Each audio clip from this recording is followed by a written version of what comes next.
him as the center of this anti-Trump cabal that was determined to throw the election against Trump.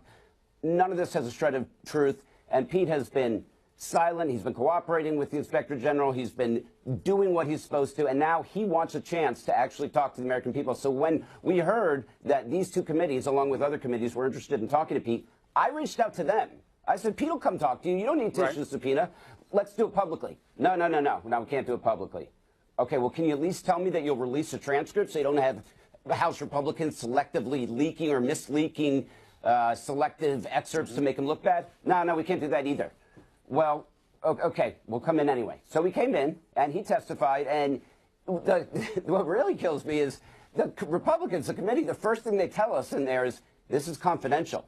If you disclose any of this, you could be compromising the integrity of this investigation. And not just elite, Republican members during breaks were dashing out to talk to the media, to tell them, this guy, he's not answering questions. You know what you should have done?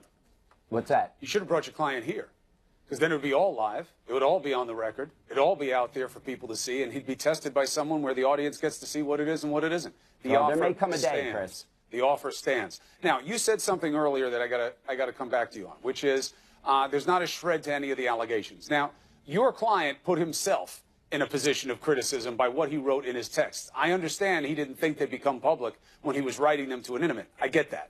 But the texts came out, and they tell a story that he's going to have to answer for. Trump's not ever going to become president, right? No, he won't. We'll stop it. Now, the Inspector General's report found that he had bias for a reason, and this seems to be proof of it. I want to believe the path you threw out for consideration in Andy's office, that there's no way he gets elected. I'm afraid we can't take that risk. It's like an insurance policy in the unlikely event you die before you're 40. These are things that are suggestive of a bias against Donald J. Trump, who was running for president at the time. How's that not a fair reading? Well, I mean, it's a completely fair reading to say that Pete Strzok and Lisa Page were not fans of Donald Trump. I think they both admit that, and they both admit that, you know, in these texts, which they thought were private and ultimately were not, you know, they used some purple language to describe Trump. And, you know, if you go through the times when they're talking about Trump, whether they call him an idiot, whether they use less polite terms, each of those corresponds to something that's happening in the campaign. You know, at one point, Trump is denigrating a family of a fallen war hero, and they have an exchange about that. But that's justification for a feeling. What I'm saying is, if it existed as a feeling, reasonable or unreasonable, doesn't that make it true that Strzok was acting with a bias when he was doing whatever he was doing because he didn't like this guy? And how could it not affect his decisions? No, of course it doesn't make it true. I mean, that's what FBI agents do every day, right? Everybody in the FBI has got political opinions. Trump, Pete is not the only one who didn't like Trump, and there are a lot of people in the FBI who really disliked Hillary and Bill Clinton. Doesn't mean that they weren't in a position to act on a threat of, we'll stop it. Yeah, well, I don't know why you think that that's a threat. I think that what he's... How would you characterize it? I think he does not think. That is right about when Trump was talking about the Khan family. And I don't think that Pete or Lisa Page or, you know, hundreds of millions of other Americans, including a lot of Republicans, thought that it was, you know, there was a chance in hell that Donald Trump was going to be elected at that point. Look, the allegations I was talking about, Chris, that don't have a shred of truth are the ones that put Pete Strzok at the center of this secret society, this Dumbledore's army type of underground cell in the FBI. There's no truth to that. Right. And I mean, they took that from his conversations also, but I've never seen it substantiated. I hear you on that. Not substantiated. I mean, the IG's been investigating this for months and months. It's a 570-page report, okay? They know why they took different decisions in the Clinton email investigation. And he said he found bias. He couldn't find it overall, but he did find it. He couldn't rule it out in the idea of how you prioritize different investigations regarding Trump and Hillary. There's certainly things for him to answer for in there. You can't be surprised he's getting criticism. No, of course not. And he is ready, willing, and able to answer questions about the text. Gotcha. The problem with this forum is that, I mean, I don't know if you watched the Rod Rosenstein and Chris Wray testimony the other day. Hour after hour. Okay, so the way they treated those two guys, you know, these lifelong Republicans, and not letting them answer a question, filibustering, that is nothing compared to the way they treated Pete Strzok. So again, it does not seem to me like a search for truth. I hear you. I get it. I want to see the transcript so we can make our own judgments. I want and you to the see the offer transcript. stands. He will get a full hour here on this show to make any case he wants to make, and there won't be any fly around. Whoa! Almost got it. All right, Eitan Goldman, thank you very much for making your case for your client. The offer stands. Okay. See that fly run away? Yeah, that's what I'm talking about. All right, you're going to want to stick around. We have one of the biggest personalities on the planet is ready to be on prime time. Lakers dad LeVar Ball is here and ready to give his take on the new guy coming to his son's team. LeVar, we've heard the rumors of LeBron possibly coming to L.A. this summer. Do you think that it will happen? I don't think it'll happen. I know it's going to happen. I told you to call it L.A. Bron. And he was right. The outspoken father of L.A. Lakers point guard Lonzo Ball back in February, predicting that three-time NBA champ LeBron James would make his way to the city of angels. LeVar Ball joins us now. Welcome back to Prime Time. It's good to see you, big baller. Hey, man, it's good to talk to you again, Chromo. You know we got to do our thing. We're doing it right now. How did you know that LeBron was going to come there? Come on, man. That's why people are always so mad at me, because I'm always right. That's not why. But let me ask you this. But it only makes sense. You were right. It makes sense. Why? Why is this the right move? It makes sense because, like I told him before, his narrative has to be that every team he's went to, he's won. So you can't stay in Cleveland and win 4 or 5 championships like Michael Jordan did in Chicago. You can't do that. So your narrative has to be the best player in the world. You got to say, every team I went to, I won them a championship. So that's the thing right there. And then he wants to do something after basketball, which is probably with his movie studio or whatever. So you got to go to that entertainment level in L.A. You can't get no entertainment like that in Cleveland. So do you think it makes sense business-wise. So it's business-wise, it makes sense for the game. But let's talk about the second part. I get you on the business side. Right. He's in Hollywood. If that's the next chapter he wants, he's in the right place. Right. But can they win this team? Right. The Warriors just signed Cousins. They had the best team in the league, and now they got DeMarcus Cousins. Do you think the Lakers can beat that team?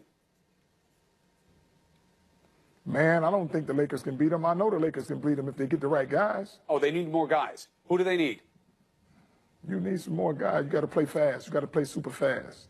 What do you think of them bringing Rondo on? Now, I know for our audience, 4 years. this is a news audience, I get it, and they probably don't follow basketball, but they brought Rondo in, the famous guy from the Celtics. You know, then he moved around the league, plays the same position as your son. What does that mean? Right. I don't mean nothing. Just got another teammate. You're not worried about competition? That's all. A little backup. That's good. Man, I'm never worried about competition because I know my boys are better than that. And in terms of identity within the team, you got to love that you got LeBron James coming to your son's squad, but in terms of the shadow that he casts, what does that mean to you? Nobody casts a shadow. They're just teammates. LeBron signed for 4 years. So guess what? We got to win 4 championships. But if we don't win 4 championships, we should at least get 2. You really think that they have a chance of winning multiple championships? Multiple championships. The only way you can beat them is playing fast. You got to have the right guys that can go fast. Did you see this Washington Post headline where they were talking about what it's going to mean? What did it say?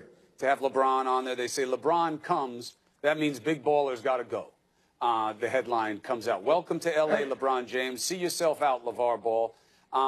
The suggestion is that you two guys can't coexist. You buy that? You know what? How can we got to worry about coexisting? He playing on the court and I'm off the court. Quit worrying about me. They did all that negativity and he still came. So that's letting you know right there. Me and LeBron to get along. He come off the court. I'm going to say, hey, LeBron, what's going on, man? Everything lines up for me. And it's so lucky that my son gets to play with his favorite player. Wait till my other boys get to come in that way. Uh-oh. You don't want LeBron and the ball boys linked up to play against Golden State. Because I'll tell you what. My boys together play at a different level. Speed, baby. Speed kills. That's the only way you're going to be Golden State. Is everything good between you and LeBron? There was that there was controversy when you were talking about how hard it is for his sons. He didn't like it. He said keep his family's name out of your mouth. Yeah. Me and LeBron got a lot in common, which is family first, winning, grinning, and having a good time playing basketball, championships. So you say it's all good between you and him? So anytime. It's all good. I mean, why would it be negative between us? But the best thing to do is he's successful, I'm successful, keep us away from each other. That's what they're trying to create. It's not a big thing. He's going to do his thing on that court. He has a very high IQ. My son has the same thing. This is going to be the best player. Don't give the Lakers, my son, the best player in the game. Don't think he's going to win no championships? That's why we got LeBron.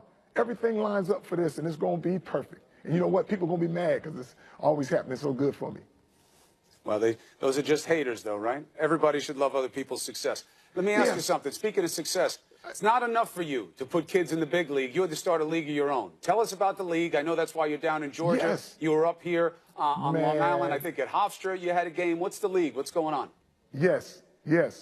Had a great time, man. Like I said, the JBA is another alternative for guys that could really play this game that couldn't go, the university or the school way.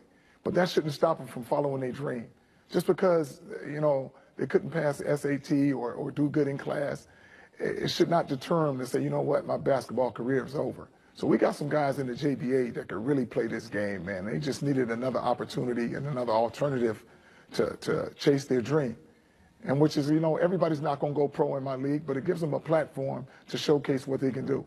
Everybody's not one and done, but some of these guys are really talented, and they play with a different sense of pride. Well, I know that starting a league isn't easy. It's going to have its struggles, and I know you believe you'll get it done. We will follow your journey, and you are always welcome in this place called Primetime when there is news that meets your opinion. And let me tell you, you were right about LeBron. I have to give you your respect on that. And you're going to have the highest rating than anybody in CNN ever. Well, from your lips to the ratings god's ears, we'll see. As long as we're doing the job right, that's all we got to control. Thank you very much for being with us. I appreciate it, big man. That's all we're going to do. Hey, you're more than welcome, man. It's good talking to you. Happy 4th of July. Be well. And follow JBA Facebook. JBA Facebook. Good. Got it. All right. New video coming in tonight. You know about the kids, right, in the cave in Thailand. They were found alive. Amazing. We still don't understand how they were able to exist for 10 days in these conditions. New video you're looking at. You see the kids have gotten those Mylar blankets that we're becoming so familiar with. Why do they need them? It's cold in that cave. They've been in there going on 2 weeks now. There's no light in that cave. They are blocked in by water. You take a look at your screen right now. This is what they're dealing with. This is why you keep hearing about the water. How can they get the camera in there, but they can't get the kids out? This is why. You have to swim through these very loose, unstable, dark, tight spaces to get out. So you have to deal with the next aspect, which is, right now they're pumping like crazy. Why? Why so frantically? We're showing you the effort right now. Because it's monsoon season. More water is coming. And I don't know where you're watching me from right now, but monsoon season means feet of water can pool in no time. And this is an unstable place that they're in. So let's get some perspective about how big this challenge is. We have Paul Sumner, rescue dive instructor, more than 30 years experience. He's been in these kinds of situations. He knows what we're dealing with. Paul, thank you very much. We were talking before we started the segment. Amazing that they were found alive in those conditions. Yes. They all seem to be intact and well. But boy, do they have some challenges in their way. What do you see? Most certainly, Chris. As not only a rescue dive instructor, but as a cave dive, I'm a trained cave diver as well. To put this in perspective, they're going to, if they do what the Navy SEALs are attempting to do, you're going to take kids and an adult that have never ever been on scuba before. So let's put that at a 0 on a scale of